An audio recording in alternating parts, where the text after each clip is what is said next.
It's good to be Gordon.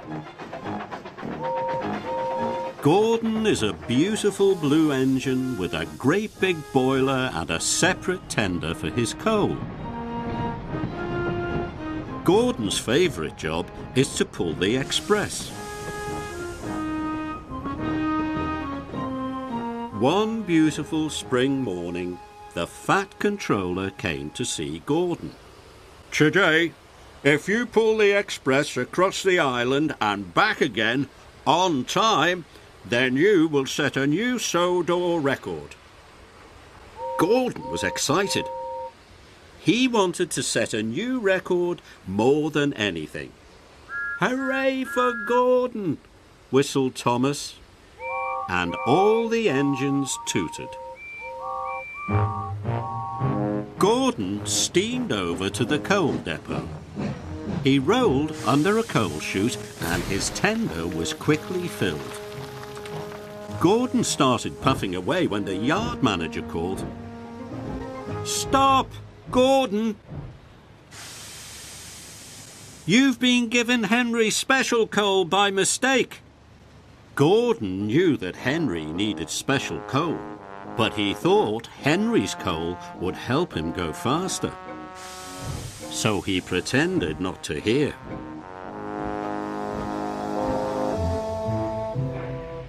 Henry had to take tar wagons to Knapford.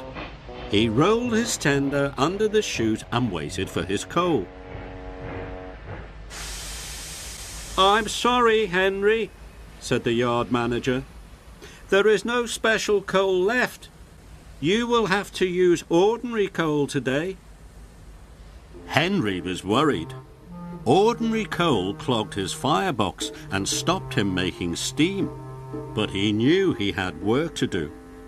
"It's only for one day," he said bravely. "I will try my very best."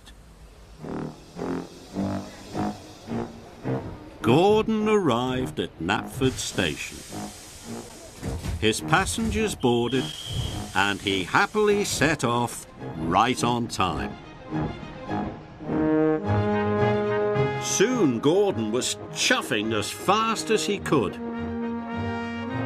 He didn't know if it was Henry's coal or the crisp, bright air, but today it felt good to be Gordon.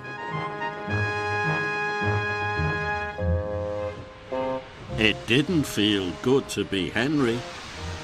Henry's tar wagons were very heavy, and his engine didn't like the ordinary coal. Gordon steamed across the island. "The record is mine! The record is mine!" Henry was having a terrible time. He was rocking and rolling, coughing and wheezing. "The workmen are waiting! The workmen are waiting!" he gasped. Thomas thought Henry looked very ill indeed.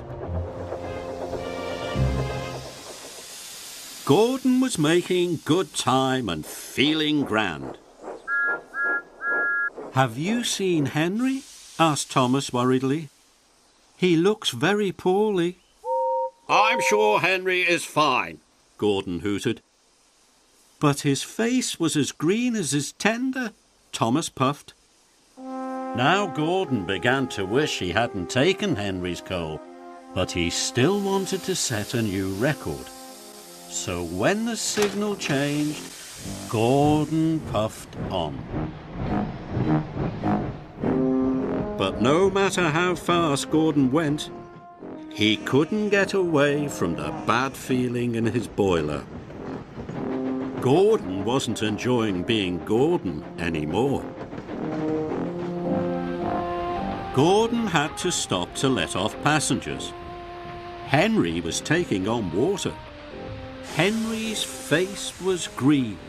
His axles were shaking and dark smoke billowed from his funnel. "Are you feeling all right?" asked Gordon. "I didn't get my special coal this morning," coughed Henry. "My firebox feels funny." But then it was time for Gordon to leave. Hooray for Gordon, wheezed Henry. You'll set a new record for sure. Gordon could see Knapford Station up ahead. The Fat Controller was there. Gordon was on time and going to set a new record. But Gordon's bad feeling was now so strong, he thought his boiler would burst. Gordon slowed to a halt.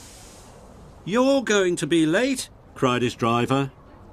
"I don't care," whistled Gordon, and he started to reverse.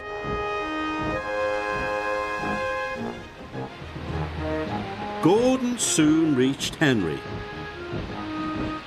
Henry had stopped for a rest. He was surprised to see Gordon. "I took your special coal this morning," puffed Gordon. "I wanted to go faster than ever. I'm very sorry. But now I have a good idea." Gordon and Henry swapped tenders. Soon, Henry's firebox was full of special coal. Henry felt better right away. "Thank you, Gordon," he huffed happily, and together they puffed off to Knapford Station. But Gordon and the express were late. Only Thomas was there. The Fat Controller had gone home for his tea. "I'm sorry you didn't set a new record today," chuffed Henry. "And I'm sorry I took your coal," puffed Gordon. "Who holds the old record?" whistled Thomas. "I do," said Gordon, and the good friends laughed.